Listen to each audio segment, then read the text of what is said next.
Okay, so maybe you've been wanting to set up a YouTube channel for a long time and you've wanted a microphone, and every YouTuber you see has this microphone. This is the Shure SM7B. It's the one I use on my main gaming channel, but it's pretty expensive. So I found this. This is the Elgato Wave 1. There is a Wave 3. I'll get onto why you don't want the Wave 3 and you want the Wave 1 in a little bit, but we're going to be doing an unboxing comparison of how it sounds to this one, the Shure SM7B. And I gotta tell you that audio for me is super important in gaming videos and any type of videos. People always say the most important aspect is audio, video, content. So make sure you get the right audio for your recordings, streams, or whatever. But this is directly targeted at gamers, streamers, recording, YouTubers, that sort of thing. So we're going to be taking a look. It's around the £100 price bracket. Just for a bit of context, if you get a Shure SM7B, the microphone alone is more expensive. Then on top of that, you need to buy an XLR input. You need to understand a mixer of some kind. This is like an all-in-one solution. It's USB-C. We'll show you that in a bit. But it's pretty cool, so I'm pretty excited. And I think for most people, my hunch at least, is that this is going to be a great option and just one of the first things you should be looking at if you're looking into getting into streaming and that sort of thing. So let's open it up here. Now this does actually come with some accessories. I've ordered those accessories, they've not arrived yet. So that is a pop filter and a mount. But we'll still see like how good the microphone is without those accessories today. So I thought I would just get on and you know, do the unboxing. All right. So piece of paper here that basically says go to download some software. We'll be taking a look at that a little bit. We've got a little box. Okay, interesting. What's in the box?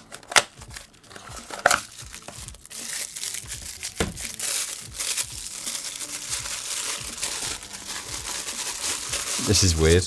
What is this? Oh, a mount. Interesting. Huh, okay.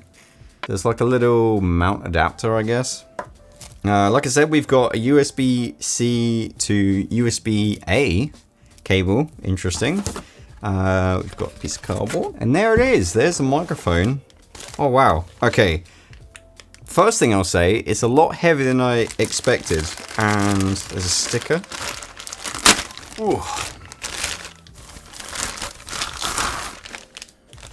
And there it is. Looks pretty nice. I quite like the style of it. It's kind of got like almost a retro vibe to it, like a 1970s kind of microphone sort of a thing. It's quite cool actually. So there you go. It's kind of nice. It's got like a rubber like foot here for your desk so it doesn't slide around. Has a little mount. And so interesting. So this unscrews. Okay, so there's your base mount. And then if you wanted to, like I've got, have a shock. I don't have the shock accessory, but if you wanted to put it on an arm, you could put it on like that. The only problem with that though, is with this microphone, I can rotate it and have it at a different angle. So I've got it off to like a 45-degree angle and I can twist it like that and kind of point it towards me. This one, you wouldn't be able to do. Whether that matters or not, probably not because of the pattern of the microphone. Yeah, no, I like the fact they give you an adapter. The design itself is pretty simple. We've got like a little logo on the side of these kind of fasteners here. Looks kind of cool. On the back, we've got the USB-C port and a headphone port, which you're going to be getting your audio from the microphone itself. Some USB microphones have that feature. Yetis have that. It basically means you don't have a mixer or you don't have to run a cable to your PC. But that's the box. Pretty simple unboxing experience. So I've got a standing desk here. This would not be good enough for me. Maybe if I'm sat down, it would be okay. But really, for me personally, maybe you're different. I would have it on an arm like this. Because if you don't know, having the closer the microphone is to you, the better it's going to sound. It's just the way audio works. The microphone I've got here is literally right off camera. And that is because if it was far away, it sounds like this. It sounds like quite echoey, and it's not going to sound as good. But if I'm right up close, even if I got even closer, it sounds even better. So there we go. But yeah, the microphone itself looks pretty good. So we've got a little wheel for volume, and that is literally it. We've got a little capsule here. One thing to know, actually, inside this kind of mesh frame, there's actually a dense piece of foam to stop with plosives. So that's when you like say things like produce and you go like that. And then if you've got a microphone really close and it doesn't have a form of protection over it, like a filter or like this, like a dense piece of foam, you're going to hear that a lot more, and it's going to actually peak the audio. So this one has one integrated. Like I said, I've also ordered an additional filter, which if I'm planning to have it close to my face, it's good. But I'm really genuinely interested to see how it compares to this God microphone. This one is a really old microphone. It's a newly built, but the design's been around for a few years. Like, I'm gonna have a look actually. Okay, that's pretty cool. So I didn't realize, I knew it had been made a long time ago, but it was actually made in 1973. So this microphone design has been around for a long time, and it's because it's just such a nice production broadcast microphone. You do have to get quite close to it for it to pick up, but it sounds quite nice, and it's just what almost every top 10% YouTuber uses for gaming at this point. There's obviously exceptions to that rule, but more often than not, at some point they've bought a Shure SM7B, but it's a good microphone. I'm not expecting the microphone itself to sound better than that, but what I am expecting is the software to have some interesting simplified components to it. So it's USB-C, so I don't have to use a mixer, which is, one less thing I have to worry about. But it also has this new software. I think they called like a clip master or clip something. I'll put it in the description. But it's a piece of software that is basically a marketed compressor for people that don't know what a compressor is. For those of you that don't know what a compressor is in your mixer or audio stuff, it basically lifts up anything from the bottom. So when you're quiet, it raises it up a little bit, and anything that's too high, it compresses, it pushes it down. So it basically squishes your audio to like a similar level, and you can get some really nice kind of radio presenter sounding quality if you use a lot like a high compressor, or like quite a heavy, like aggressive, I should say, compressor. But this obviously has that. It's not quite the same because I don't think it lifts the bottom. My understanding is it only pushes it down, but that's a really nice feature, and it will sound a lot more broadcast like if you end up using that. So the idea would be you push up the volume to the maximum, and then it would like constantly be pushing you down, and it would like sound nice and level, and it would sound like quite broadcast like. So we'll see what that sounds like. But yeah, let's compare it. So yeah, I'm not expecting anyone who's already got a Shure SM7B to go and buy this microphone. I don't think that's who this microphone is for. I think this microphone is for people that want to get into streaming and want equipment to do that. And they're looking for something relatively simple. And this, for the most part, is going to do everything they want it to. They don't need the extra features. They don't really need any more. There we go. So that's what it looks like. A little thing. So I'll plug this in now. But yeah, like I think this is a really good entry microphone that for most people is all they're ever going to need. If it sounds good, that is. Like, it might sound terrible. Okay, so the software I use is something called Wavelink for Windows, which is pretty cool. So it'll take me a little while to set up, but so the other thing while I'm waiting for this to install is there is actually some accessories that I haven't got coming that I won't be ordering, and that is an extension. So I mentioned that this is like too short, but they do actually sell a little extender for the base plate, which is good. Okay, it's a couple of things I've noticed right off the bat. Number one, little light here on the ring, which is kind of nice. And if the more I turn it up and down, the like dimmer or brighter it gets. It's a cool little feature. I'm gonna be honest, I don't like how the headphones come off the back of it. I wish they come down. I understand why they don't, because if you had this, maybe that would cause issues. But you can see, one, the cable management is a bit annoying. This would be fine because I would just put that up here or something, so that wouldn't be a problem. But yeah, like I'm not a fan of this sticking out the back, because as you can see in a stream, maybe you'd have it in a slightly different place, but for me this is where I'd have it. Okay, so I can hear myself. Okay, there we go. So I think I've got it at a pretty good level. Clip guard. Yeah, okay. So I've got, ooh, right. I need to, So I'm very used to hearing my own voice in my ears, but I think this is off a little bit compared to monitoring it with an XLR mixer. I feel like there's like a 0.1 millisecond delay, which I don't, all right. So I think I've got it where I'm happy with. So the software, I can't really show you the software. This isn't a video about the software, but what I'll say, it's pretty simple to use. There's the clipping option that I mentioned, and I'm going to record some audio and play it. So now you're listening to audio from the microphone itself, but this obviously is super close to my face. I've got it set up where I think it would sound best.